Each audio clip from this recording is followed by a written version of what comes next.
नमस्कार, आदाब, this is सार्थक and welcome back on the Sunday show. वो शो जहां हम करेंगे न्यूज की बात एंटरटेनमेंट के साथ। तो भैया, धुरंधर 2 प्रोपेगेंडा है या नहीं, यही जानना चाह रहे हैं ना तुम। आजकल यही सवाल पूछा जा रहा है। इस हफ्ते देखा है, देते हैं रिव्यू। मूवी कैसी है, स्टोरी लाइन कैसी है, सिनेमैटोग्राफी कैसी, एक्टिंग कैसी, तुम्हें इससे कुछ मतलब नहीं है। कितना प्रोपेगेंडा है, यही जानने आए हो ना तुम। तुम्हें कैसे पता चला? तो अगर आप मूवी देखा है हो, आपको पता होगी। नहीं देखा है हो तो लेट मी ब्रेस यू। ये एक पूरी सीरीज है जो एक बार में लॉन्च हुई है। 3 घंटे 50 मिनट का रन टाइम है। शुरू के ट्रेलर, बीच का इंटरवल और बीच बीच में मुकेश से मुलाकात मिला लो तो 5 घंटे का कमिटमेंट है। ऐसा लगा मूवी नहीं, वनडे मैच देखने आया हूं। First inning, second inning. अच्छा, मूवी शुरू होने से पहले तो मैं एक बार थिएटर का रिव्यू दे देता हूं। रात को 11 बजे के शो का टिकट मिला था। 3-4 बजे हम लोग घर पे आए और मैंने अपनी लाइफ में बहुत टाइम बाद ऐसी मूवी देखी जहां पे पूरा थिएटर पैक्ड था, मतलब बिल्कुल हाउसफुल। मंडे ट्यूसडे आपको शायद टिकट मिल जाए, संडे आप देख रहे हो तो हर जगह हाउसफुल है मूवी। मतलब मूवी तो फिर भी लोग जाते रहते हैं, पैक्ड थिएटर में मूवी देखना, ये बहुत टाइम बाद एक्सपीरियंस किया मैंने। Now Dhruv Rathee fans, next point for you.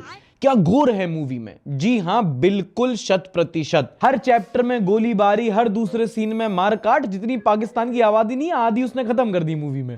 गोली, ठाए ठाए, बम बारूद, ठीक है, मारना काटना बहुत है। I have good tolerance for it, but एक पॉइंट बाद मेरे लिए भी ज्यादा हो गया था कि भाई कितना ज्यादा ही हो रहा है अब तो। बंद करो हाथ जोड़ के। मैं और तुम्हें ऐसी घोर वाली मूवीज पसंद आती हैं भाई, एक बार ये देख लोगे, मुझे लगता है साल भर के लिए भूख खत्म हो गया।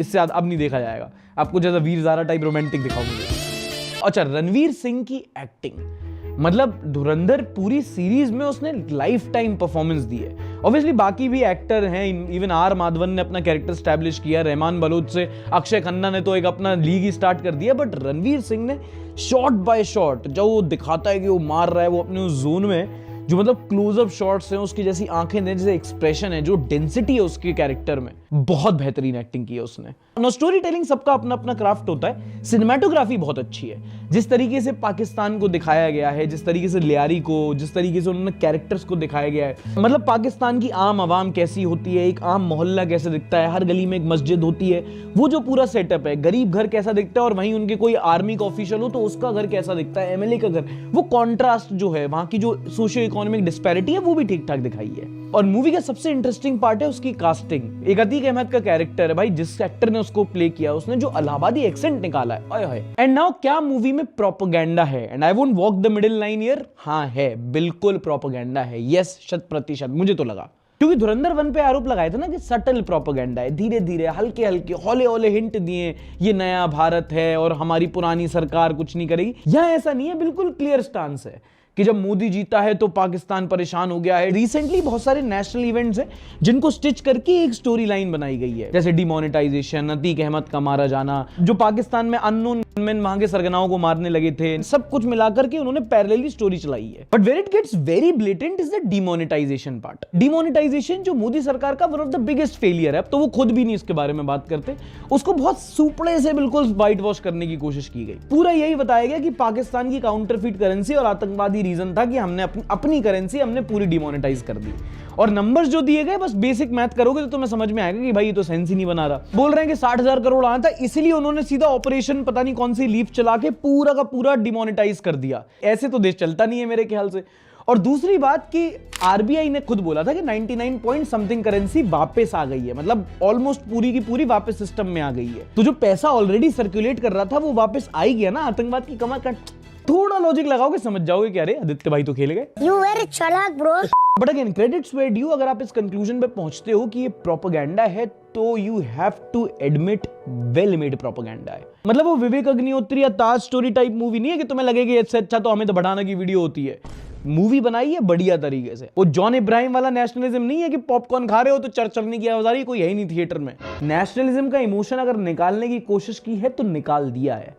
If you are calling it a propaganda, you have to admit it's a well-made propaganda. तो all things said, मूवी देखने जाना है कि नहीं? भाई नहीं जाना मत जाओ, देखने जाना तो बिल्कुल जाओ। With these pointers in mind, देख के आओ एक बार, खुद अपना ओपिनियन बना लो। और मैं अपने पॉइंट में किसी एक भी जगह गलत हूं, आगे कमेंट सेक्शन में गाली देना और अनसब्सक्राइब करके चले जाना। साला नौटंकी। धुरंधर की तरह ही अगली कंट्रोवर्सी भी बॉलीवुड से हुई। नोरा फतेही स्टारर एक आइटम सॉन्ग आया हिंदी में, सर के चुनर। Point to be noted, original song Kannada में है, इसको डब करके हिंदी में लॉन्च किया गया। और क्या मतलब क्या ही डब किया है, लिरिक्स तो ऐसे जैसे कि वॉल्यूम 1 हनी सिंह का भजन लगे तुम्हें। पूरी कंट्रोवर्सी जाननी हो तो हमने मिडवीक एपिसोड में डिस्कस किया है। अब जब गाने को लेकर काफी ज्यादा ट्रोलिंग हुई तो नोरा फतेही का इस पे क्लैरिफिकेशन आया। I shot this song 3 years ago in a language called Kannada. When I'm on set shooting for this song, I'm relying on the filmmakers to translate the song, and that is what I go by, okay? I don't understand Kannada, so I'm just relying with whatever they're telling me. And having those lyrics, which are very inappropriate, I had no idea about that. They didn't take any approvals, they didn't take any permission from me. If it bothers you guys so much, then you need to hold the filmmakers and the people who create such content accountable. Basically Nora Fatehi ने कहा है कि भैया पहली बात तो गाना आज का नहीं है, 3 साल पहले का है, और जब इन्होंने मुझसे गाना गवाया था तब मुझे कुछ उल्टा सीधा उसमें नहीं लगा, तब सब सही लग रहा था, बट बाद में इन्होंने इसकी वल्गर डबिंग करा के हिंदी में लॉन्च कर दिया। मेरे को क्यों बोल रहे हो, डायरेक्टर को बोलो। And people agreed with her PR. Praveen बोलते हैं why everyone is behind her, where are the music directors. Nakshatra बोलते हैं whatever it is, the steps you danced is also vulgar. हाँ और क्या, वो जो कर रही थी मतलब पूरा। I don't endorse vulgarity says Nora Fatehi. Smart move. Of course, the script was given by her PR strategist, and it's a good script. Censor board is for joke in India. I wonder what our so-called agencies do. हाँ बात तो सही है, Nora Fatehi सीधा सा पल्ला नहीं झाड़ सकती कि हमें तो पता ही नहीं था कि क्या होगा, सीधा उस टाइम पे उन्होंने हमसे डांस करवा लिया, अभी डबिंग करके डाल दिया, मैंने तो उनको बोला भी था ऐसा नहीं। अरे आप आज का थोड़ी है आपका, आप पहले भी ऐसे बहुत सारे वीडियोस बना चुके हो। और चलो आपकी सहूलियत के लिए म्यूट पे चला देता हूं। म्यूट पे भी बिना लिरिक्स के भी जो आपने डांस स्टेप किया, आपको नहीं लगा कि इसमें कुछ गलत हो रहा था या कुछ वल्गर आगे जाके आ सकता था? Who are you kidding? But having said that, you have to give the benefit of doubt to Nora Fatehi, क्योंकि भाई ये एक आर्टिस्ट है। डायरेक्टर ने जो भी बनाया वो बिना किसी एजेंसी के, बिना किसी सेंसर बोर्ड के अप्रूवल के तो नहीं गया होगा। और एजेंसी भी आके कल कहते हैं कि हमें नहीं बताया, कुछ ऐसा नहीं किया, तो अब तो गाना चला गया ना, सिर्फ बैन करके क्या, उठा के पनिश करो उनको। बस मंत्री जी ने आके कह दिया कि भैया हमने गाना बैन कर दिया। अरे अब पछताए होत का जब नोरा कर गई खेल। The sensor board appointment bye you approved it in the first place. नहीं, उन्होंने अप्रूव नहीं किया, उन्होंने बताया कि भाई हम गाना जो ओरिजिनल होता है वो अप्रूव करते हैं, बाद में कोई डब करके यूट्यूब पे डाल रहा है तो उस पर हमारा कोई लेना देना नहीं होता। बट अल्टीमेटली वही बात है, अब उन्होंने अगर डब करके डाल दिया तो रिपरकशंस क्या है, is what we are looking for. And कुछ कमेंट में लोग उसको सपोर्ट करते भी दिखे, कह रहे भैया फ्रीडम ऑफ स्पीच है, जो चाहे कोई कुछ भी बोल सकता है, तुम्हें उसमें प्रॉब्लम? भैया ओ freedom of speech absolute individual की हो सकती है एक बात पे, ऑर्गेनाइजेशनली नहीं हो सकती। Freedom of speech and expression come in India with reasonable restriction. यही बोल बोल के पागल हो जाते हैं आधे टाइम। तो अगर absolute freedom of speech and expression ठीक लगती है तो जाओ किसी को गाली देके गोली मार दो, ऐसे थोड़ी चलता है। तो एक बार तुम्हें दुनियादारी की भी अपडेट दे देता हूं। दुनिया भर के अलग अलग हिस्सों में धूम धड़ाके वॉर चल रही थी। क्या हुआ वहां पे? तो पाकिस्तान अफगानिस्तान में जो सिचुएशन चल रही थी उसमें अपडेट ये है कि पाकिस्तान ने अफगानिस्तान की एक रिहैब सेंटर पे बॉम्बिंग की जिसमें 400 लोगों की जान चली गई। क्यों? ऑब्वियसली बोला है कि भैया यहाँ पे टेरर आउटफिट चल रहा था, इन लोग के कैंप्स थे, इनका मिलिट्री सेटलमेंट था, हमने उसको टारगेट किया है, सिविलियन हर्ट नहीं हुआ है। लेकिन रिहैब सेंटर में आप हर्ट करोगे और 400 लोगों की जान जाएगी, सिविलियन नहीं जाएगी। ऐसी न्यूज सुनाते भी दुख होता है। 400 इनोसेंट लोग एक बार में। यूएस इजराइल ईरान कॉन्फ्लिक्ट एक नया टर्न ले चुका है। ईरान ने डियागो गार्सिया पे अटैक कर दिया है, जो यूएस का एक बहुत बड़ा बेस था इंडियन ओशियन में। यूएस इजराइल ने ईरान की नतांज फैसिलिटी पे अटैक कर दिया है, जो उनकी न्यूक्लियर फैसिलिटी बताई जाती है। अच्छा, खमेनाई का जो सक्सेसर था मुज्तबा खमीनी, उन्होंने बोल दिया है हमने यूएस से जीत दर्ज कर ली है, और यूएस ने बोला है हमने ईरान को हरा दिया है। तो दोनों बोल रहे हैं एक दूसरे को हमने हरा दिया है, जो वॉर पे होता ही है। असली में जीत सिर्फ नॉर्थ कोरिया की किम जोंग उन की हुई है। और जब इनके घर में इतना हंगामा चल रहा है तो ईरान के बारे में एक फनी चीज बताऊं, अफगानिस्तान पाकिस्तान को बोल रहे हैं कि सुनो तुम मत लड़ो, भाई भाई को आपस में लड़ना नहीं चाहिए, 21st सेंचुरी पीस का जमाना है, तुम क्या लड़ रहे हो आपस में? भैया 2 बम और गिराना। अगली खबर आई कानपुर से, जहां पर एक बहुत ही यूनिक भिखारी पकड़ा गया। दिखने में तो ठीक है, पढ़ा लिखा सा लड़का लग रहा था, अच्छे घर का, लेकिन जैसे ही उससे बात करना शुरू हुई उसने एकदम से बोल दिया भैया यूट्यूब चैनल चलाता हूं भैया, वीडियो डालता हूं भैया, लाइक नहीं आता, अल्लाह के नाम पे लाइक दे दो, सब्सक्राइब दे दो बाबा, सब्सक्राइब अल्लाह भला करे, अल्लाह ईद ईद ईद ईद ही दे दो बाबा, ईद ही दे दो बाबा, अल्लाह नवरात्रि के नाम पे अल्लाह।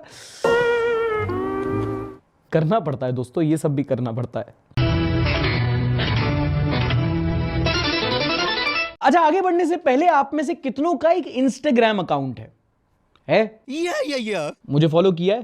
नो चलो, यहां सब्सक्राइब नहीं करते, वहां फॉलो तो कर दो कम से कम।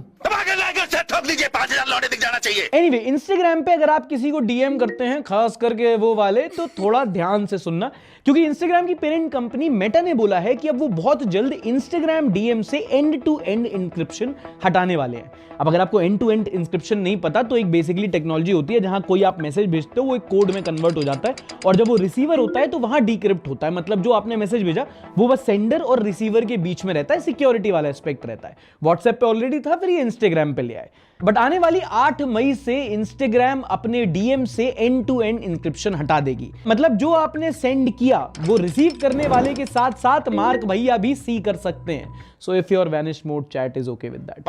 अब इन्होंने ऑफिशियल रीजन ये दिया है कि ज्यादातर लोग end to end encryption opt नहीं कर रहे थे, तो हमें जरूरत नहीं लगी, डिमांड नहीं थी, तो हमने सप्लाई कम कर दी। बट इसके दो पॉसिबल रीजन हो सकते हैं। एक तो वर्ल्ड वाइड जितनी भी सरकारें हैं, ये सोशल मीडिया कंपनीज को बोल रहे थे कि भैया आप अपने जो सेंडर रिसीवर जो मैसेजेस हैं उनका हमको आप सोर्स बताओ, क्योंकि उसकी वजह से कई बार हमारे यहाँ पॉलिटिकल इंस्टेबिलिटी हो जाती है। और इसका बयाना कंपनी दे सकती है, क्योंकि असल रीजन ये है कि कंपनीज को आपके मैसेज एक्सेस करने हैं, क्योंकि आपके मैसेज इनके लिए डेटा है। आपने कई बार नोटिस किया होगा कि आप किसी भी चीज के बारे में बात कर रहे हो, आपका फोन उसके लेके सिग्नल दे देता है। आप बात कर रहे हो, यार ये जूता मुझे बहुत अच्छा लगता है, अगले ही पल आप देखोगे उस जूते का ऐड आ जाएगा। क्यों? क्योंकि कई सारे ऐप आपके माइक्रोफोन का एक्सेस लिए होते हैं और वो सुनते रहते हैं कि भाई ये क्या बात कर रहा है। ऐसे ही आपके जो डीएम्स होते हैं, आप जिसके बारे में बात करोगे, उस टेक्स्ट डेटा को यूज करके ये आपको और ज्यादा पर्सनलाइज एड्स दिखा सकते हैं, आपके डेटा को कंपनी को बेच सकते हैं, इनका ज्यादा फायदा होगा। मार्केटिंग वाले समझेंगे, इसको कहते हैं टारगेटेड एड्स। तो इंस्टाग्राम यूजर्स, आने वाले टाइम में यही होने वाला है, आप जिसके बारे में ज्यादा बात करोगे इंस्टाग्राम आपको वही दिखाएगा। और भाई मेरी ऋषिकेश ट्रिप स्पॉन्सर करोगे क्या? ये फिल्म फेयर का स्पॉन्सर क्या रजनीगंधा क्यों होता है? अरे इस बार आरसीबी को नथिंग स्पॉन्सर कर रहा है, टाटा ने आईपीएल को फिर से स्पॉन्सर किया। शैडो फ्रॉग बोलते हैं, there is a lot of misinformation in this AI age, which is true. People are often quoted out of context, which becomes embarrassing. Give some ideas regarding how to fact check information. भाई I totally understand this. मतलब मैं तुम्हें बताऊं, अभी recently एक वो हुआ था, अभी रिसेंटली ट्रेंड आया था, तुमने देखा वो GTA का इन्फ्लुएंसर्स थे, वो ऐसे एक्टिंग कर रहे थे जैसे वो डांस कर रहे हैं, और वो उस पॉइंट पे ना मैं बहुत ज्यादा ऐसा डर गया, क्योंकि रिसेंटली मेरे साथ होने लगा है। मैं वीडियोस देखता हूँ, मुझे लगता है यार ये असली है, ये AI है। और एक साल पहले बहुत कम सोचता था कि चलो ये तो समझ गए, फिर उसका वो टाइम आया कि may be AI। Now I am seriously on any given video I am 50-50 कि या तो वो आउट ऑफ कॉन्टेक्स्ट है, या हाफ AI जनरेटेड है, या टोटल AI जनरेटेड है। और उससे हो क्या रहा है कि जो जेन्युइन वीडियोस हैं उन पे शक ज्यादा बढ़ने लगा है। आई एम बिलीविंग नथिंग, एक बिलीवेबिलिटी ट्रस्ट क्राइसिस आ गया है। तो भाई ये आगे जाके और होगा, एंड ये भी नहीं कह सकते कि आप किसी ट्रस्टेड इंफॉर्मेशन से करो। अब अगले टाइम पे तो मैं बोलूंगा कि भाई आज तक, या फिर तुम बिल्कुल जो न्यूज सोर्स से आए वही वीडियो मानो, तो अंजना ओम कश्यप आज तक पे बैठी कुछ बोल रही होंगी, तुम नहीं पता लगा पाओगे AI जनरेटेड। क्या करें? This is a problem everyone is facing, no one has an answer to it. Next headline, India's butter chicken ranked as the 3rd curry in the world. एक वेबसाइट है टेस्ट एटलस करके। ये करते क्या है कि दुनिया भर की जितनी भी क्विजीन्स हैं, जितनी डेजर्ट्स हैं, डिशेज हैं, करीज हैं, उनकी रैंकिंग करते हैं, और इन्होंने हाल ही में बेस्ट करीज की रैंकिंग निकाली। अब तुम बोलोगे हांडी चिकन, कड़ी चिकन, मटन कोशा, फर्स्ट नंबर पे क्या आया? तो भाई फर्स्ट नंबर पे इंडिया कुछ है ही नहीं। बताता हूं पूरी लिस्ट। 7.5 लाख लोगों की टोटल रेटिंग आई थी, स्पैम बॉट वगैरह हटा के लगभग 5 लाख के हिसाब से थे। पहली है थाईलैंड की फानेंग करी, दूसरी थाईलैंड की है खाओ सोई। ये इंडिया के कई सारे एशियन रेस्टोरेंट्स में मिल जाती है। उसमें नूडल होता है, उसमें ऊपर से आपकी एक टॉपिंग होती है, और बड़ी क्रीमी सी कोकोनट ग्रेवी होती है, अच्छी लगती है बहुत। तीसरे नंबर पे है मुर्ग मखनी AKA बटर चिकन। फिर एक जापानीज करी है कारे का बोल रहा हूं। फिर जापान की ही है कत्सू कारे, चीटिंग कर रहे हैं जापानीज। फिर आती है शाही पनीर, नहीं यार उससे अच्छी तो पालक पनीर हो सकती थी, और कढ़ाई पनीर भी आई मीन। फिर आती है मलाई कोफ्ता, ओके वेल डिजर्व। फिर आती है मसमान करी, थाईलैंड की ही। फिर आती है करी आयाम और करी रायसू।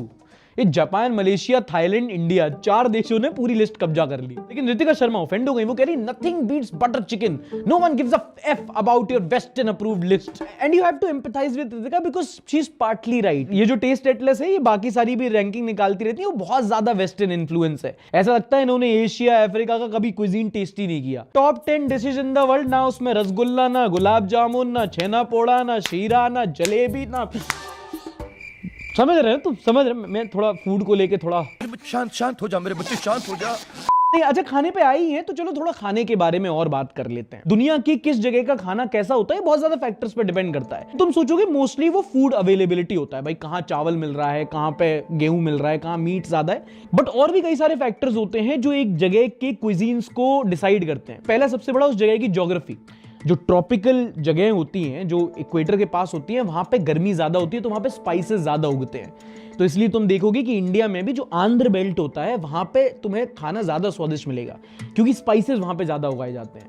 दूसरा होता है ट्रेड रूट्स। हिस्टोरिकली एक जगह पे कैसे ट्रेड रूट्स रहे, जैसे कि नॉर्दर्न अफ्रीका है, वहां पे अरब कंट्रीज का इन्फ्लुएंस बहुत ज्यादा है क्योंकि ट्रेड रूट वैसा रहा है। फिर तीसरा आता है कोलोनाइजेशन, वहां की हिस्ट्री कैसी रही है। फॉर एग्जांपल जो सदर्न अफ्रीका के देश होते हैं वहां पे आपको बारबेक्यू वाले डिशेस बहुत मिलेंगी क्योंकि कॉलोनीज रही हैं वहां पे। And for that matter India also. हमारे डाइट में आजकल ऐसे बहुत सारी चीजें हैं जो कोलोनाइजर्स बाहर के लोग लेके आए थे। एक चीज जो सबको नहीं पता, आलू एक ऐसी चीज है जो इंडिया में उगती नहीं थी, फॉरेनर्स लेके आए थे हमारे यहाँ पे। और आज देखो, आज तो हर चीज में आलू डल रहा है। आलू खाने में डलना बंद हो जाए, आधा बंगाल भूखा। Okay, now I want you to cut me some slack क्योंकि आने वाली 2-3 news are up for a debate. कुछ सही लगेगा तुम्हें, कुछ गलत लगेगा, कुछ फॉर कुछ against, lot of grey area to cover. मेरे मुताबिक सवाल ये नहीं होगा कि क्या राइट है या क्या रॉन्ग है, बट क्या प्रैक्टिकल है। मतलब सही गलत के बीच में तुम्हें समझना है कि सार्थक क्या है उसमें। स्मूथली देखो कैसे अपना नाम मैंने ऐसे इसमें। हाल ही में ईद मनाई गई और ईद के पहले रमजान का समय चल रहा था। रमजान में रोजे रखे जाते हैं, वहां इफ्तारी होती है। लेकिन मामला हुआ 14 तारीख को बनारस में, जहां पे कुछ युवकों ने गंगा के बीच में बोट पर अपनी इफ्तारी करी। एक वीडियो वायरल होता है जहां गंगा के बीच में वो नाव में खड़े हुए थे, चिकन बिरयानी के कंटेनर्स थे और इन पे आरोप लगाया गया कि उन्होंने चिकन खाकर उसकी हड्डी गंगा में फेंक दी। जिसके बाद इन युवकों पर रिलीजियस सेंटिमेंट हर्ट करने को लेकर केस दर्ज हुआ और 8 घंटे के अंदर इनको अरेस्ट करके जेल भेज दिया गया। मेजॉरिटी को खुश करने के चक्कर में डेमोक्रेसी, जुडिशरी और कॉन्स्टिट्यूशन की मॉकरी बना रहे हैं, सेज हेट मॉन्गर्स डेटाबेस। सही बात है, सिर्फ गंगा में हड्डी फेंकने के लिए अरेस्ट थोड़ी होना चाहिए। तो अपूर्व त्यागी जी बोलते हैं, तो भाई जी इस बार नवरात्रि का व्रत मस्जिद में बैठ के खोल लें। अरे भैया, रमजान, गंगा, नवरात्रि, मस्जिद, दंगे कराएंगे क्या आप? And now, like I said, not black and white, a lot of gray area to cover. दो पर्सपेक्टिव है। एक तो ऑब्वियसली गंगा नदी जो हिंदुओं के लिए इतनी पवित्र है, बगल में मंदिर है, अस्सी घाट है, वहां पे आप चिकन खा के हड्डियां फेंक रहे हो। एक वैलिड रिलीजियस कंसर्न है, जरूरी नहीं था वहां पे वेज खाना भी खा सकते थे। रिलीजियस सेंटिमेंट तो हर्ट होंगे। And if you think this perspective is right, then just add to it कि जिस गंगा को हम इतना पवित्र मानते हैं कि कोई हड्डी फेंक दे तो हमारा सेंटिमेंट हर्ट हो जाता है, तो उसमें तो इंडस्ट्रियल वेस्ट और अनट्रीटेड सीवेज और नाला मलमूत्र सब जा रहा है। अस्सी घाट पे ही पानी का एफसी काउंट क्या है वो तो तुम्हें पता है। तो जब नाला जा रहा है वो देख के आपके सेंटिमेंट हर्ट नहीं हो रहे, यहां हो रहा है क्यों? क्योंकि वो एक धर्म विशेष से है। I'm just asking questions, man. And for next news also, no black, no white, a lot of grey. काफी टाइम से डिबेट चल रही थी कि क्या कंपनीज को अपनी वुमेन एम्प्लॉइज को महीने के कुछ दिनों के लिए एक मैंडेटरी पीरियड लीव देनी चाहिए। And the argument make sense क्योंकि एक ऐसी प्रॉब्लम है जो मर्दों को फेस नहीं करनी पड़ती। बायोलॉजिकल इशू है, महिलाओं को होती है और कई लोगों को इतनी प्रॉब्लम होती है कि वो उस दिन शायद काम नहीं कर पाएंगी, करना चाहती हैं बट बॉडी इतना पेन करती है कि नहीं कर सकती। तो क्या कंपनीज को यहां पे स्केल बैलेंस करने के लिए उनको 3 दिन की पीरियड लीव्स देनी चाहिए? फॉर का आर्ग्यूमेंट है कि हां भाई बायोलॉजिकल नीड है, देनी चाहिए, और अगेंस्ट कहता है कि हां आइडियली तो देना चाहिए बट प्रैक्टिकली प्रोडक्टिविटी लॉस होगा तो एम्प्लॉयर्स वुमेन एम्प्लॉयर्स को हायर नहीं करेंगे, अल्टीमेटली वुमेन का ही नुकसान है। इसी को लेकर एक लॉयर ने nation wide menstrual leave policy के लिए पिटीशन फाइल करी थी। पॉलिसी कहती है कि पीरियड के दिनों महिलाओं को छुट्टी दी जाए ताकि वो घर पर रह के रेस्ट कर सके। हालांकि सुप्रीम कोर्ट ने इसे कानून बनाने से मना कर दिया और अपने आर्ग्यूमेंट दिए। कोर्ट ने कहा भैया प्रैक्टिकल बात है, अगर इसको कानून बना दिया तो लोग महिलाओं को जॉब देना ही बंद कर देंगे। एम्प्लॉयर के दिमाग से सोचो ना, जॉब तो एम्प्लॉयर को देनी है, वो थोड़ी चाहेगा कि 1-2 दिन कोई काम पे ना आए। Chief justice of India Suryakant ने कहा कि मेंस्ट्रुअल लीव्स को कंपलसरी बनाने से पीरियड्स नॉर्मलाइज नहीं होंगे बल्कि स्टिग्मा बढ़ जाएगा। और ऐसे डिमांड से मैसेज जा सकता है कि महिलाएं कमजोर होती हैं। ऐसा मैं नहीं कह रहा हूं, सुप्रीम कोर्ट का वाणी है। कोर्ट ने कहा अगर अब कंपनीज खुद से वो छुट्टी देती हैं तो अच्छा है, पर लॉ से उसको कंपलसरी नहीं बना सकते। खुद से छुट्टी, मालिक बस करे तो संडे को भी काम कराए, वो भी अनपेड। एंड यहाँ भी 2 sides of the coin. Menstrual leaves compulsory मिलेंगी तो महिलाएं वर्कफोर्स में आने के लिए उनको प्रेरणा मिलेगी, एंड दूसरी तरफ अगर कंपलसरी कर दिया तो एम्प्लॉयर्स उनको हायर ही नहीं करेंगे। कमेंट्स पढ़ लेते हैं। मुफासा बोलते हैं we are all past equality now and the fight is unreasonable privileges. They continue to feign victimhood to gain sympathy from society and earn their privileges. Oh, that's ignorant and misogynistic, man. Court has taken still a feminist view rather than calling out feminist bluff. Why claim equal salary when women cannot work equal? If work less takes less salary and remove them from army, police, judiciary. एक और argument है कि अगर आप equal productivity नहीं दे सकते तो फिर इक्वल सैलरी की डिमांड मत करो. अरे ladies play sports and what not during menstruation. In fact when you work during that time it's better. Rest will only make them moody. I was about to say no uterus, no opinion until I realized this is by a female. Oh no! Actually, feminists want lesser work, equal salary. Ban the women from workplaces. They are too retired, भाई साहब.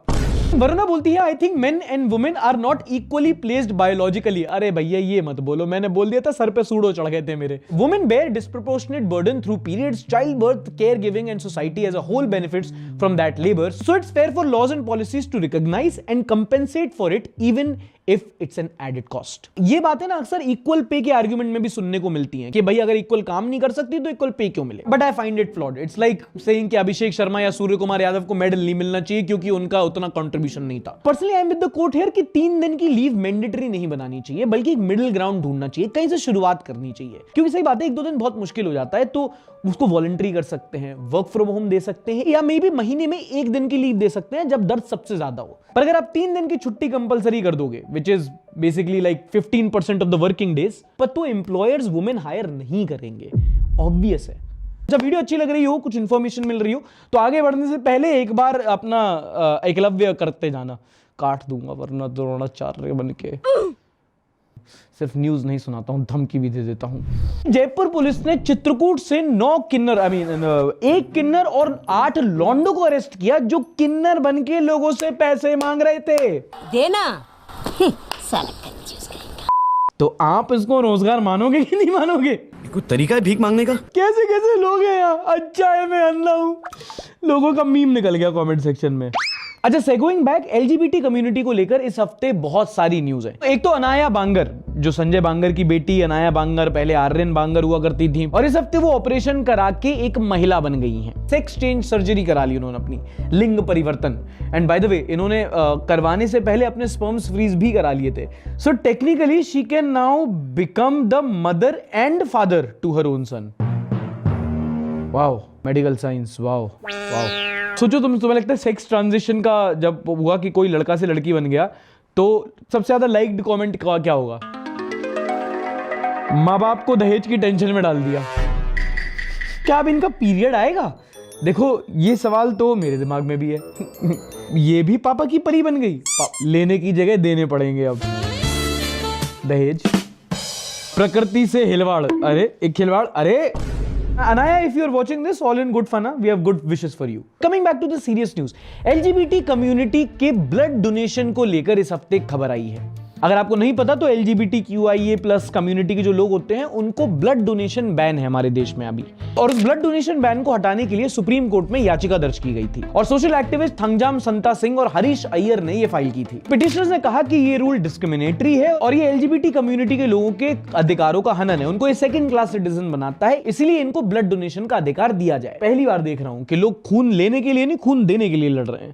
अब यहाँ पे context समझ लो कि LGBTQ community का ये जो अभी ब्लड डोनेशन बैन है, ये 80s के टाइम के मेडिकल साइंस और बायोलॉजिकल अंडरस्टैंडिंग के हिसाब से है. तब ऐसा होता था कि जो LGBT कम्युनिटी के लोग होते हैं उनमें STDs के चांसेस ज्यादा रहते हैं, तो वहां पे वो ब्लड डोनेशन से बैन किया गया था. तो ब्रिटिशर्स ने कहा भाई ये काफी पुरानी अंडरस्टैंडिंग है, अब मेडिकल साइंस बहुत आगे बढ़ गई है, अब आप स्क्रीनिंग कर सकते हो, आप पहले से डिटेक्ट कर सकते हो, और अगर ब्लड सेफ हो तो उसको डोनेशन के लिए अलाउ किया जाए. पर गवर्नमेंट ऐसा नहीं मानती. गवर्नमेंट ने कहा है कि हाँ भाई चाहे हो सकता है स्क्रीनिंग से रिस्क कम हो गया हो, लेकिन अभी भी अगर 1% भी ज्यादा रिस्क होता है रेसिपिएंट को तो हम ऐसा नहीं अलाउ करेंगे. फिलहाल बैन कंटिन्यू है और सुप्रीम कोर्ट ने अपना फाइनल ऑर्डर पास नहीं किया है. Now coming from the courts to the parliament, एक और बड़ा लॉ पास हुआ है, which is transgender person protection of rights amendment bill 2026. अब इस बिल में क्या चेंजेस किए गए हैं उसको समझने के पहले आपको 2014 की नालसा रूलिंग समझनी पड़ेगी. 2014 के पहले जो LGBT कम्युनिटी के लोग होते थे उनको बहुत स्टिग्मा फेस करना पड़ता था, डिस्क्रिमिनेशन.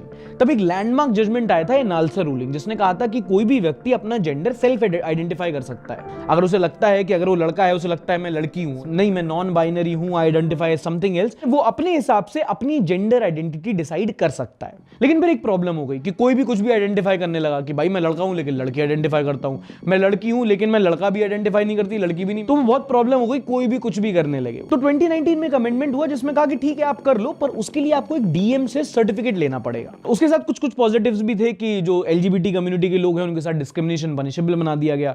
स्टेट को रिस्पॉन्सिबिलिटी दी गई कि उनकी एजुकेशन हेल्थ केयर को ध्यान रखा जाए, उनको थोड़ा मेन स्ट्रीम में लाने की कोशिश की गई। बट द सेम टाइम कोई भी कुछ भी आइडेंटिफाई नहीं कर सकता, पहले आप डीएम से सर्टिफिकेट लेके आओ।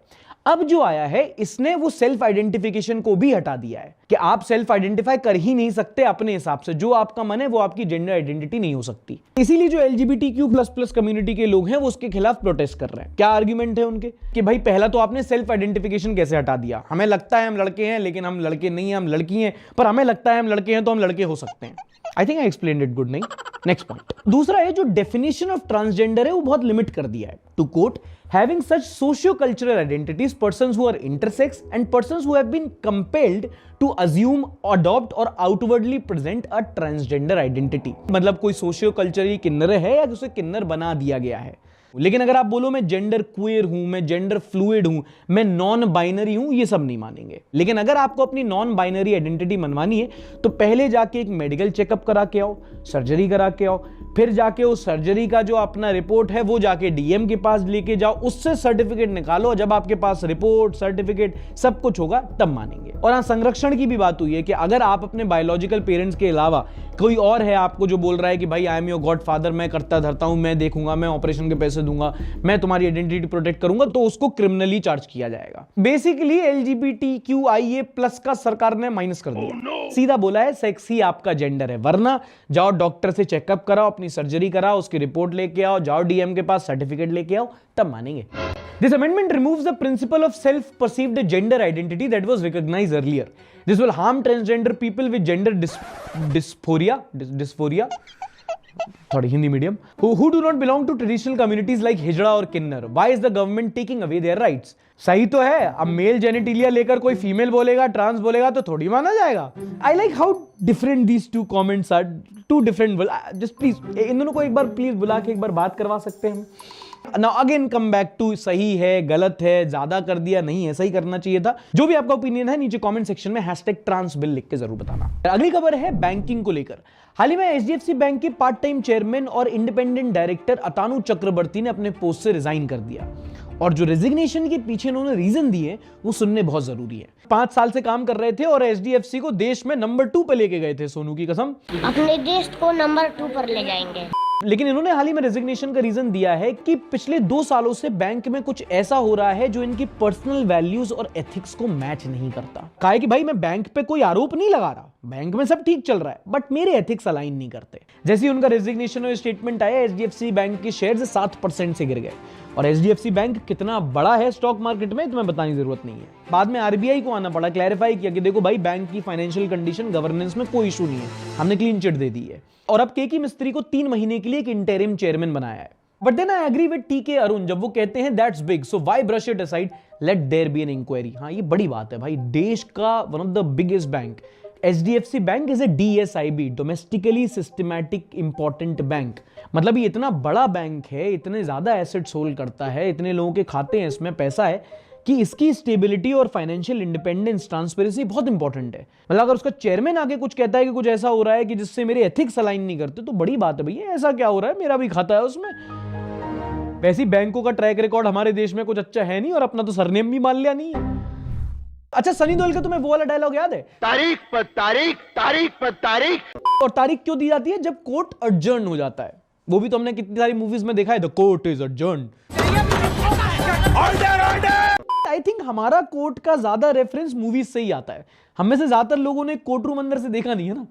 But coming back to the point of adjournment, एक बड़ी प्रॉब्लम आ गई थी कोर्ट में कि वकील जो होते थे वो बात बात पे तारीख ले लेते थे, कोर्ट एडजर्न करा लेते थे। इसी को लेकर कोर्ट ने अब नए रूल स्टैब्लिश कर दिए कि आप बात बात पे एडजर्नमेंट नहीं ले सकते, इससे तारीख बढ़ती है और कोर्ट का टाइम खराब होता है। नहीं, कोर्ट का समय नहीं, इससे क्या होता है 8:32। नहीं, आप अदालत का समय जाया ना करें, यही है ना लाइन। हाँ, कोर्ट ने कहा है कि एडजर्नमेंट दे देंगे बट जेन्युइन रीजन पे, या तो कोई मेडिकल इमरजेंसी हो, कोई हेल्थ कंडीशन हो। हर एडजर्नमेंट रिक्वेस्ट में क्लियर रीजन देना होगा, और उसके पहले कितनी बार आपने डिले मांगा है वो भी बताओ। फ्रेश केसेस में सिर्फ एक ही बार एडजर्नमेंट अलाउड होगा, और बिना हियरिंग के लगातार 2 बार एडजर्नमेंट नहीं मिलेगी। और रेगुलर केसेस में तो एडजर्नमेंट ऑलमोस्ट बंद कर दिया है। In fact former chief justice of India Chandrachud ने भी कहा था कि ये तारीख पे तारीख का कल्चर जो बंद होना चाहिए, क्योंकि इससे कोर्ट का समय बहुत जाया होता है। आगे बढ़ने से पहले डोकी कमेंट पढ़ते हैं जो बोलते हैं, Sarthak I watched all your India series and Bihar series but I won't watch your Bengal series because it doesn't matter SIR and vote चोरी exist. Does it matter to participate in और care about a system that has already died? ऐसा है डोकी भाई, तुम system को participate करो, system जिए मरे, तुम मेरे को व्यू और लाइक दे के जाओ, ठीक है? एक गरीब आदमी को अगर तुम सपोर्ट नहीं कर सकते ना, तो तुम्हें कोई अधिकार नहीं है इस देश में तरक्की डिमांड करने का। एक अच्छे जिम्मेदार नागरिक की तरह तो बात नहीं करते दिख रहे हैं आप मुझे। अच्छा, तुम इस बंदे को जानते हो? नाम है वैन डाइक, और इसको और इसके 6 ग्रुप पर्सन को रिसेंटली इंडिया के अलग अलग एयरपोर्ट से अरेस्ट किया गया। आरोप यह है कि ये लोग डॉक्यूमेंट्री बनाने के बहाने इंडिया टूरिस्ट वीजा पे आए थे। ये वहां से मिजोरम गए। मिजोरम एक रिस्ट्रिक्टेड एरिया है, फॉरेनर्स के लिए RAP लगता है, रिस्ट्रिक्टेड एरिया परमिट, और बिना परमिशन लिए ये मिजोरम से बॉर्डर क्रॉस करके म्यांमार गए, जहां पे वहां के आर्म्ड ग्रुप्स को इन्होंने ड्रोन वॉरफेयर की training the. He looks like Hamza from Dhurandhar. Hope the police give him some good prasad for creating headaches for them. Prasad? So Russia knows more about what's happening inside a country than our agencies. देखो ऐसा नहीं होता, intelligence ऐसा नहीं है कि उनको पता है हमें नहीं पता है। तभी तो हमारे देश के रिश्ते अच्छे हैं, कोऑपरेशन होता है। अगर उनके टिप ऑफ से पकड़ लिया गया ना, तो भी हमारी एजेंसी ने अच्छा ही काम किया है। मतलब 14 किडनीज अवेलेबल हैं। 7 6 7 ओ अभी वैन डाइक जो है ना, ये बड़ा इंटरेस्टिंग कैरेक्टर है। इसके बारे में पढ़ोगे तो पता चलेगा कि लोग कहते हैं एक CIA एजेंट है। जब 2011 में लिबिया में सिविल वॉर हुआ था, तब ये रिबेल फोर्सेस के साथ था। इराक, सीरिया, यूक्रेन, ईरान, जहां जहां जाके ये डॉक्यूमेंट्री बनाता है, वहां वॉर हो जाती है। कि पता नहीं इंसान है कि पेट्रोल जहां जहां जाता है आग लगा देता है। अबे ये तो पेट्रोल है बे। अक्स बोलते हैं, the absence of basic sense and etiquette is part of the cultural upbringing in this country. ऐसे सिचुएशन में क्या मेरा IT का जॉब छोड़ के समाज सुधार में लग जाना स्टेप सही होगा, या विदेश में जाके बस जाना ज्यादा प्रैक्टिकल स्टेप होगा? क्या आपको वो इस लेवल तक अफेक्ट कर रहा है जब आप फ्रस्ट्रेट हो जाते हो, जब आपकी मेंटल पीस चली जाती है, जब आपको लग रहा है कि यार मैं टैक्स फालतू के दे रहा हूं, कि मैं सवाल उठा रहा हूं, मेरे को गलत बोल दिया जा रहा है, मेरी नेशनलिज्म को क्वेश्चन कर दिया जा रहा है, it is getting to your head and if you can go out of the country, leave. आप एज ए सिटीजन तो आप सब कुछ कर ही रहे हो ना, आप काम भी कर रहे हो, मेहनत भी कर रहे हो, ईमानदारी से कर रहे हो, टैक्स दे रहे हो, सब कर रहे हो, है ना? और फिर आपको सब गलत दिख रहा है और आपको उसमें सुधार करने का मन भी नहीं कर रहा, तो प्रैक्टिकल मत सोचो, पीसफुल स्टेप सोचो क्या होगा। एंड नाउ प्रथा अनुसार moving on to the segment, to the news which don't make any sense.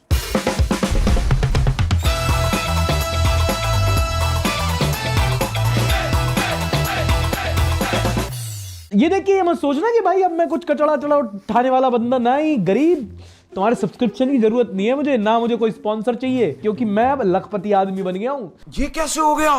अगर तुम्हें कचड़े का बैग लग रहा है ना, तो आंखें सुधारो, कचड़ा सेठ का बैग है ये, लाखों का मटेरियल है इसमें। क्या बात कर रहे हैं? Recently Beijing international film festival के रेड कारपेट पे वहां की एक्ट्रेस जैंग जिंगी एक पीला थैला लेकर आई। गरीब आदमी बोला सब्जी मंडी से सीधा रेड कारपेट पे, अमीर आदमी बोला नहीं, फैशन। सोशल मीडिया पे लोगों ने बोला कि ये बैलेंसियागा का 1.5 लाख रुपए का बैग है, ये देखो, हाँ, कचड़े का 1.5 लाख रुपए का थैला। अब यहाँ पे गरीब और अमीर आदमी दोनों सही थे। एक्ट्रेस का ये पीला थैला बस थैला ही था जो अपने मूवी द वन के प्रमोशन की लाइन थी, लेकिन कंपनी भी ऐसा ही कुछ बेच रही है। बैलेंसियागा का येलो बैग $1790 का, उसका थोड़ा मटेरियल अलग था बस। ये वो ब्रांड है जो दिल्ली में सिर्फ 2 जगह मिलता है, या तो सिलेक्ट सिटी मॉल या सरोजिनी मार्केट। और तुम्हें दुनियादारी की थोड़ी भी ताक झाक पसंद है तो तुम्हें पता है कि ये पहली बार नहीं हो रहा। मतलब छोटी छोटी रोजमर्रा की चीजों पे अपना ठप्पा लगा के लाखों में बेचना, इस कॉन्सेप्ट को कहते हैं लग्जरी ब्रांड। वो ब्राउन टेप नहीं आता जैसे शिफ्टिंग के टाइम पे अपन कार्टन पैक करते हैं, $3000, लगभग 3 लाख रुपए का। ऐसी पेंट का डब्बा जैसे दिवाली के बाद अपन बाथरूम में रखते ना, लुई वुइटन कैन बैग $2500। और वो तो चलो फिर भी अपन रख लेते हैं, ऑरेंज जूस का कार्टन बैग $1000। और ये खत्म थोड़ी हो रहा। और वो कौन भूल सकता है वो गुटखा का थैला और सऊदी अरेबिया की वो हवाई चप्पल लाखों रुपए की। इतना सीख गए, चलो तुम्हारा एक टेस्ट लेते हैं। ये क्या है? ये भगवान क्या जुल्म है? ये है संडे टेप, $4000। किसी ने सही कमेंट किया कि हमारे यहाँ धनिया पत्ता भी लो तो सब्जी वाला इससे बड़ा थैला देता है फ्री में। मेरे पास 150-200 बैग पड़े हैं, ऐसे में 70% ऑफ देने को रेडी हूं। कचड़ा सेट बिजनेस मॉडल ढूंढ लिया, यूनिकॉर्न बनाएगा अगला है। At this point, it is confirmed that when a person becomes rich, their mind goes to factory setting where they can't comprehend the value of money. मैं तो वही बोल रहा हूं ना, एक होता है सस्ती चीजें खरीदने वाला गरीब आदमी, फिर आता है महंगी चीजें खरीदने वाला अमीर आदमी, फिर सस्ती चीजें महंगी खरीदने वाला बहुत अमीर आदमी। दोस्तों कोई तो होगा मल्टी बिलियनर जो मेरा ये शो देख रहा होगा। तुमसे एक स्कैन करके मेरे बंगाल फॉर बिगिनर्स को सपोर्ट नहीं किया जाता? अरे शर्म करो, कुछ अच्छा काम करो। वहां भी ऐसा करो ना, $1,500 की जगह $1,500 दे दो। हाँ तो नहीं होती है सब गलती। थैला ले लो मुझसे, मैं थैला लेता हूँ तुम्हें डिस्काउंट पे। तुम में फैशन सेंस ही नहीं है। कोई तरीका है भीख मांगने का? अगली खबर सुनो नॉर्थ कोरिया से, जहां हाल ही में डेमोक्रेटिकली इलेक्शन हुए और हमारे किम जोंग भैया 99.93% वोटों के साथ विजयी हुए। इलेक्शन की कुछ एक्सक्लूसिव फुटेज हमारे हाथ लगी है।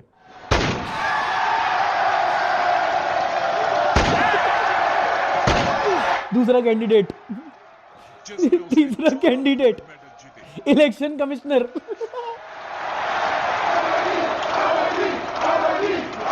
हाँ, नॉर्थ कोरिया में 15 मार्च को इलेक्शन हुआ। लगभग 687 सीट्स पे वोटिंग हुई। चुनाव में एक ही पार्टी खड़ी हुई और पब्लिक को 2 ऑप्शन दिए गए कि या तो इनको वोट दो या तो इन्हीं को वोट दो। बैलेट पेपर में एक ही कैंडिडेट का नाम है। हमको नहीं पता, हमको कुछ नहीं पता। रिजल्ट आया, किम जोंग उन की पार्टी ने डेटॉल से अच्छी परफॉर्मेंस दी, 99.93% से वोटिंग जीती। मैं बस सोच रहा हूं कि वो जो 0.07% है, मैं उनसे मिलना चाहता हूं, अगर वो जिंदा बचे हैं तो। तेरा क्या होगा Kaliya? 0.7 about to leave the earth. 0.07% people right now. Just one option, या तो किम या तो killed. Choose. In fact north Korea की पॉलिटिक्स को सबसे अच्छा जिस स्कॉलर ने एक्सप्लेन किया है उसका नाम है मोहम्मद रिजवान। उन्होंने कहा है कि 2 ही ऑप्शन होते हैं, या तो विन है या तो लर्न है। और ये भी डेमोक्रेटिक है इनके हिसाब से, क्योंकि पहली बार ऐसा हुआ है 1957 के बाद जब इन्होंने ओपनली नो वोट को एक्सेप्ट किया है। नो वोट को एक्सेप्ट किया है, बट नो वोट करने वालों को करेंगे कि नहीं वो बात की बात है। अच्छा भाई, गर्मी का सीजन आने वाला है और अगर आप आम पगलू हैं तो इस सीजन आपको अपने खेत से मैं आम खिलाऊंगा। मतलब अपने खुद के खेत से नहीं, आपका अपना एक खेत, एक्चुअली खेत में अपना एक पेड़ होगा।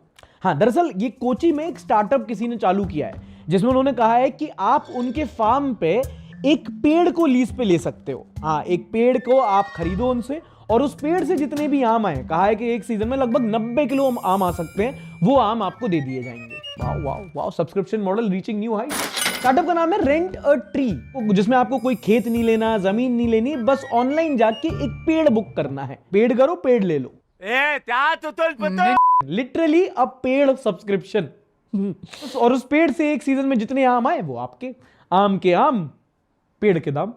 इसमें कौन सी बड़ी बात है? हमारे बिहार में ये बहुत पहले से है, ये सब हो रहा है। आम लीची की पेड़ एक सीजन का पे करो और लो। बिहारियों ने सब कुछ पहले क्रैक कर रखा है। Subscription based economy is going out of hand, not gonna lie. This is business. अब ठेके का ठेका लेना भी स्टार्ट, क्या हो रहा है ये? One failed monsoon and good bye. अगली खबर है डोरेमोन को लेकर। नहीं, सुनियो सुजुका को नहीं भगा ले गया। डोरेमोन एक ऐसा जापानीज एनिमे जिसने हम सबके, खासकर मिलेनियल, जेनजी, हमारे बचपन को डिफाइन किया है। और डोरेमोन को जिससे डायरेक्टर ने बनाया था, सुतोमू शिबायामा, उनकी 84 साल की उम्र में इस हफ्ते निधन हो गया। बट चिंता वाली बात नहीं है, डोरेमोन बनाने वाले नहीं रहे, लेकिन डोरेमोन बनने वाले अभी भी रेडी हैं। दिल्ली पुलिस ने हाल ही में राजा पार्क में बाइक चोरी करते डोरेमोन को पकड़ा।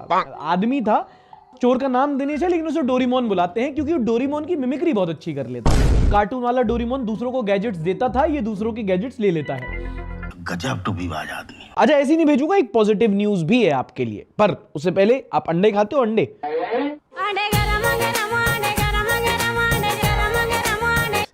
डिस्ट्रैक्ट मत करो, पॉजिटिव न्यूज सुनो।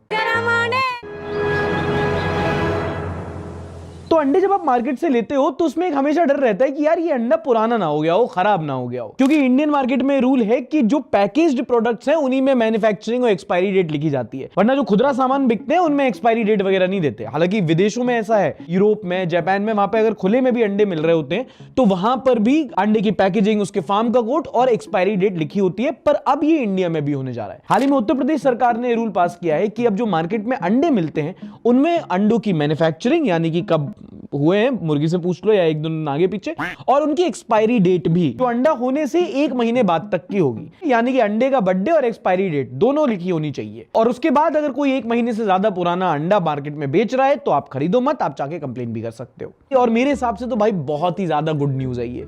मतलब वैसी प्रोटीन की सोर्सेज की कमी है, जो बचे हैं उसमें भी मिलावट है, दूध तो खराब, पनीर तो खराब, अंडे तो एक्सपायरी। अरे भैया कहीं तो जीने दो। मैं तो कहता हूं और सारे स्टेट्स को भी ये करना चाहिए यार, थोड़ा देखो। हाँ दीदी, भैया आज खाने में क्या बनाना है? अंडा बनेगा। पर भैया चाबी चाबी तो मुर्गी नहीं देती, अंडा देती है, अंडा बना दो। अरे घर की चाबी नहीं है। अच्छा, घर की चाबी मेरे पास है। हाँ तो नहीं, मैं तो घर पे नहीं हूँ।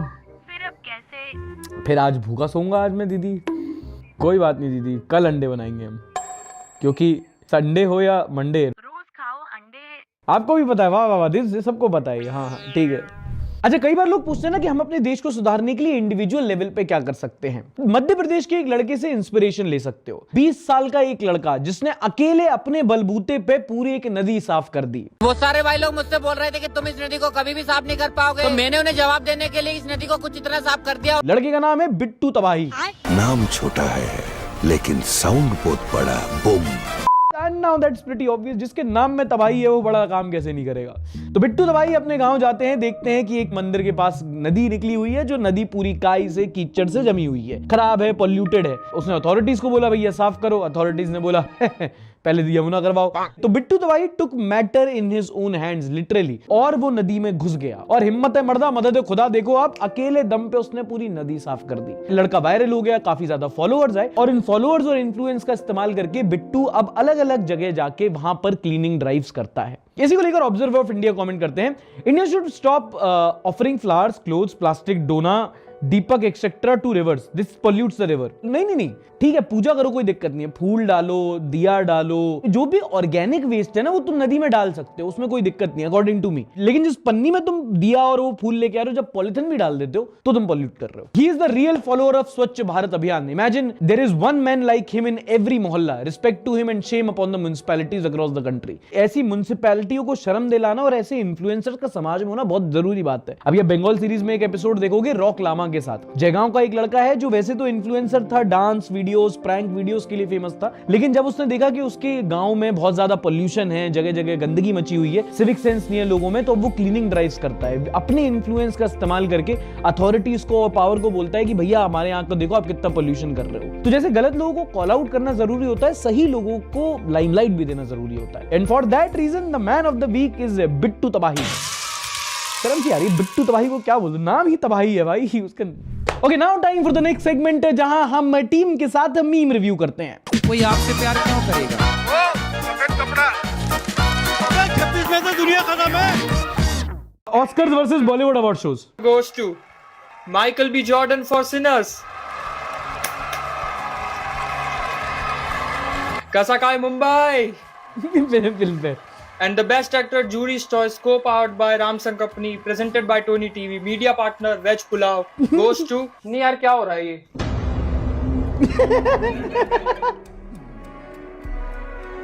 नहीं मतलब हम इतने बड़े शो में आते हैं, क्यों आते हैं?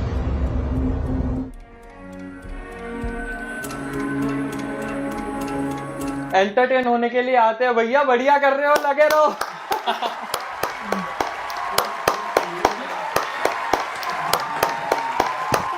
कभी कभी वो दिखा देते हैं कि डांस करते करते कोई गिर गया,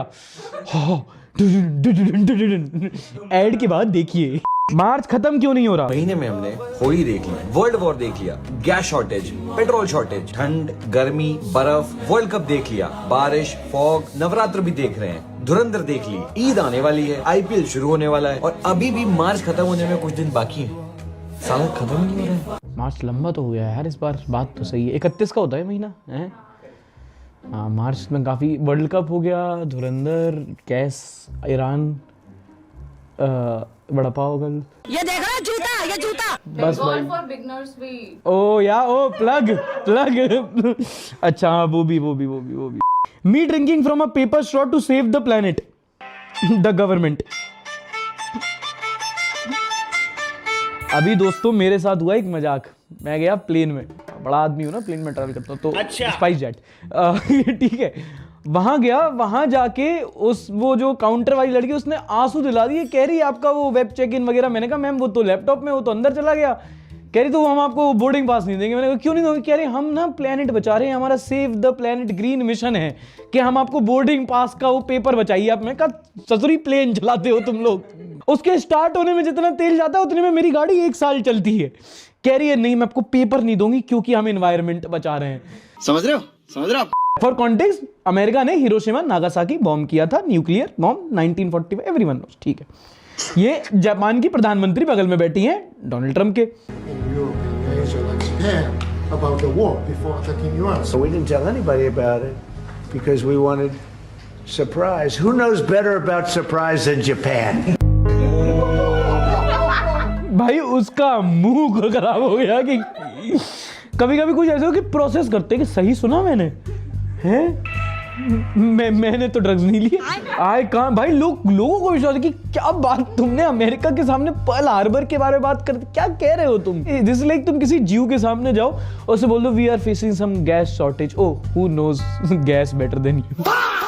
Hamza Ali Mazari, inner thoughts. What do you call a terrorist attack in Pakistan? What? Work from home. This is what we have come to, just in the name of comedy, making fun of someone's culture. It can be called as friendly fire. In Pakistan, when they compliment a girl by saying bomb lagdi mainu, they actually mean it. Pakistani subscriber तो गए दोस्तों, होने चाहिए, है ना भाई पाकिस्तानी भाइयों। एक बार कमेंट सेक्शन में नहीं, एक बार कमेंट सेक्शन में शो की रेटिंग बताना और प्लीज गलती से मत लिख देना वी लव योर शो, हमारे हवाले हमको कैंसिल कर देंगे, तुम्हारे पास भेज देंगे। भाई गैस तो खत्म हो गया, अब खाना कैसे बनेगा? मेरे पास है एक आइडिया। देख कैसे स्टोरी डालती है उस लौंडे के साथ वो, देख तुझे तो सॉफ्ट लॉन्च भी नहीं की थी साले, उसके बाप का तो मोटा बिजनेस भी है, तेरी तो अभी तक प्लेसमेंट भी नहीं लगी है, गरीब कहीं के। देख उसको कैसे बाइसेप पकड़ी हुई उस लौंडे की, देख तेरे तो कुछ है भी नहीं पकड़ने लायक। ऐसे ही रहे भाई, रोटी ला रहा हूँ अभी, ऐसे ही रहे। 2 शब्द है इसके, दूसरा शब्द जलाना है और वो 2 शब्द अगर मैं यहाँ पे बोल दूं तो अमीश देख में आ जाएगा। थोड़ी मर्यादा रखिए। Label created, we have your package, Bihari has stolen your package. Output. ऐसे मामलों में मैं ऑटोमेटिकली आगे क्यों आ जाता हूँ? बिहारी लाइक। तुम लोग में से बिहार से कौन है?